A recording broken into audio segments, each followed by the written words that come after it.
Hello, my name is Tanner Gallardo, and this is my Creative Minds project. I based this project loosely around the conversations that we had in our Divergent Thinking class. We hit upon how colors can be correlated to objects as well as emotions. However, in this project, I wanted to focus more on the emotion side of colors rather than the physical. The colors I chose for this project were yellow, red, and blue. For the sake of this project and the ambiguity around this project, I'm not going to disclose the emotions that I personally tied to these colors. I'm going to leave that up to the viewer and allow the viewer to decide for themselves. It might not even be one of these colors. It could be an entirely different color than the one that I chose, but that's just the glory of the project. I started this project off by brainstorming. I sat at my desk late one night and wrote down 3 colors on 3 post-its. Once again, yellow, red, and blue. I then stuck them to the wall and began writing anything that came to my mind when I thought of that color. This method of divergent thinking helped me expand my horizons on what I immediately thought that color meant. For example, when I think of the color red, I immediately think of anger. However, this process helped me think a little bit more deeply about that color and what it meant. Even though this is a project on colors and what they mean, the entire project is shot in black and white. I really wanted to focus on the composition and storytelling aspect of my photos rather than the pretty colors that can distract the eye. There's actually a fair bit of risk involved in taking these photos. I decided to shoot the project on 35mm black and white film using my Canon F1.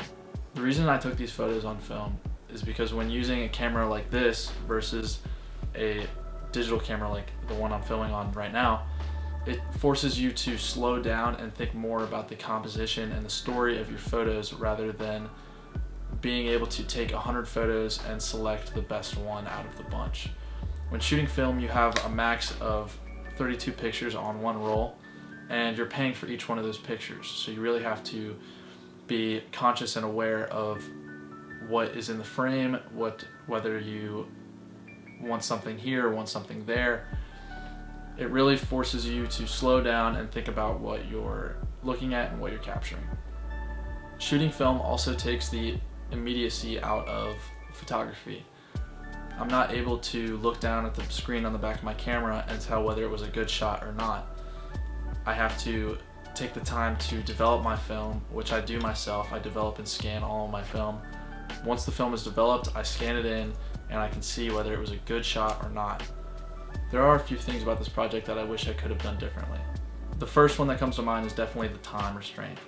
Normally when making a photo series or a photo book, I don't put a time restraint on it. I believe that good art cannot be forced and you can't put a time restraint on a project like this. So with that being said, I did add a few of my older pictures that I had taken in the summer or in years past, also on black and white film, so I didn't cheat in that aspect. However, I feel that these photos add a great deal of variety to the project. These pictures help make the project more well-rounded, as well as provide equal coverage for the colors that I selected. Thank you for tuning in to this little summary of the project. I hope you enjoyed the photos.